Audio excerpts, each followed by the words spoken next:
અમદાવાદની સેશન્સ કોર્ટમાં આજે હાર્દિક પટેલ, ચિરાગ પટેલ અને દિનેશ બાંભણિયા સામે રાજદ્રોહ કેસની સુનાવણી હાથ ધરાશે। હાર્દિક પટેલ, ચિરાગ, દિનેશ બાંભણિયા આ કેસની ચાર્જફ્રેમ કરાઈ હતી। ચાર્જફ્રેમ કરાયા બાદ ત્રણેય આરોપીઓ સામે પહેલીવાર સુનાવણી હાથ ધરાશે।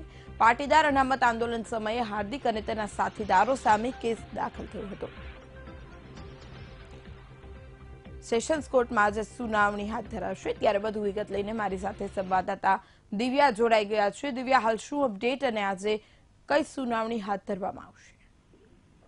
જીના ખાસ કરીને જણાવી દઉં કે પાટીદાર અનામત આંદોલન સમયે હાર્દિક, દિનેશ અને ચિરાગ સામે જે રાજદ્રોહનો અમદાવાદમાં ગુનો નોંધાયો હતો, તમામ ત્રણે ત્રણ આરોપીઓની સામે જે ચાર્જફ્રેમની પ્રક્રિયા કોર્ટમાં જે થઈ ગઈ છે, ત્યારબાદ ચાર્જફ્રેમમાં જે આરોપ લગાવવામાં આવ્યો હતો કે શહેરમાં જે તોફાનો થયા હતા તેની પાછળ જવાબદાર આ લોકો હતા, એ બધા જે આક્ષેપો જે કરવામાં આવ્યા છે, હવે જે આક્ષેપોને લઈને આજે સેશન્સ કોર્ટમાં પ્રથમ સુનાવણી હાથ ધરાવવાની છે। મહત્વનું છે કે આરોપીઓ તરફથી પણ દિનેશ બાંભણિયા, ચિરાગ પટેલ કોર્ટમાં હાજર રહી શકે છે। હાર્દિક પટેલ પણ વકીલ તેમજ તમામ ત્રણેયના વકીલ તરફથી કોર્ટમાં સુનાવણી આજે પ્રથમ હાથ ધરાવવાની છે। જી બિલકુલ, આભાર દિવ્યા, સમગ્ર વિગત લઈને મારી સાથે જોડાવા બદલ।